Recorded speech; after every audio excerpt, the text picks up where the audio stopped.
Ninguno es esclavo en el territorio de la nación. Fracción 1, artículo 9 de las Bases Orgánicas de la Constitución de la República, junio de 1843.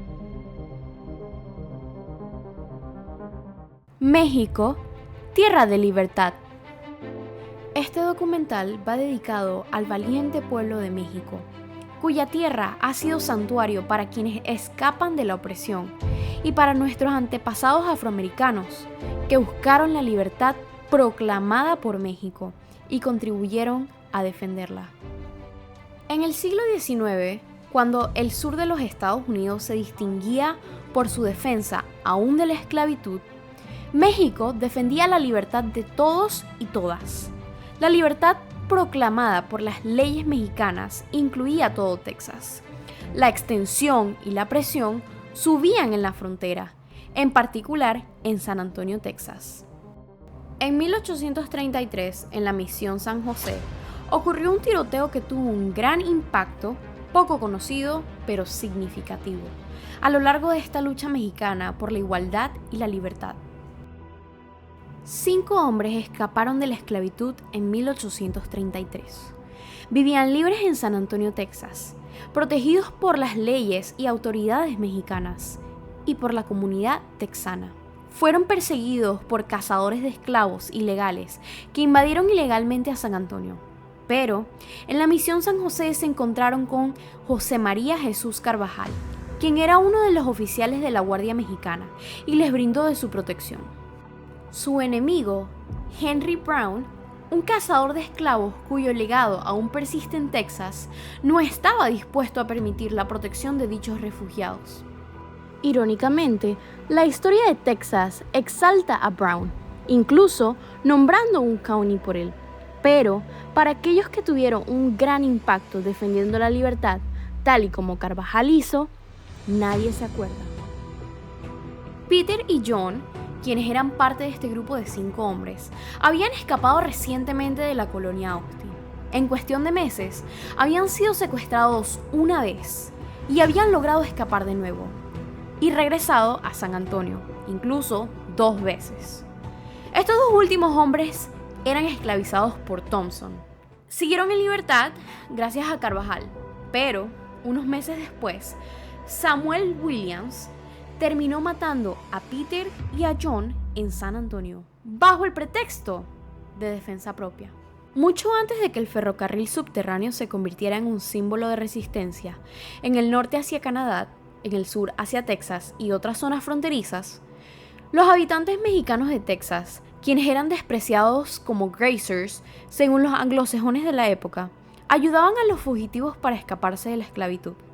San Antonio no solo era una ciudad de agresiones cometidas por los esclavizadores, sino también de resistencia y libertad de la gente esclavizada y sus aliados. México, luego de varios intentos hacia la abolición, finalmente, en 1829, bajo el liderazgo de Vicente Guerrero, la esclavitud finalmente fue eliminada dentro del territorio mexicano, lo cual incluía a Texas. Aquellos texanos que estaban a favor de la esclavitud, el decreto de la abolición fue una gran ofensa y un gran problema. Te invito a este viaje a través del tiempo, donde la historia de Texas y México se entrelazan en un relato de valentía, traición y esperanza, donde la comunidad mexicana jugó un papel crucial para defender la libertad de aquellos que se encontraban huyendo de la esclavitud en busca de protección. Retrocediendo un poco en el tiempo, desde los primeros días de la Guerra de Independencia, Miguel Hidalgo proclamó la libertad de los esclavizados en Guadalajara en noviembre de 1810. Pero él no fue el único. Antes que Hidalgo, José María Azorena en Valladolid, Ignacio Rayón en Tlalpujahua y José María Morelos en Chilpancingo ya habían intentado plasmar esta idea de la abolición en sus decretos. En 1829, el presidente Vicente Guerrero, quien era afrodescendiente y héroe de la independencia, decretó la abolición total de la esclavitud en México. Con las presiones de contrarrestar el decreto, algunos se imaginaron los loopholes, o mejor conocido en español como escapatorias, que no eran tan ciertas. Tan estricto fue el proceso que el mismo Austin viajó hasta la capital de México para tratar de negociar una excepción, lo cual fue fallida, ya que fue negada y Austin se regresó, abogando la guerra.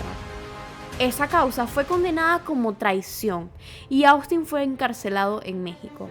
Mientras que en el norte de México la libertad era orgullosamente un derecho, en Texas la realidad era otra. San Antonio se convirtió en el centro de la red de cazadores de esclavos más grande de todo Texas, donde hombres como Henry Brown secuestraban fugitivos y los remandaban a la esclavitud. Sin embargo, la comunidad mexicana en Texas no se quedaba de brazos cruzados. Arriesgaban su vida y ayudaban a aquellos fugitivos a cruzar al otro lado del río para obtener su libertad.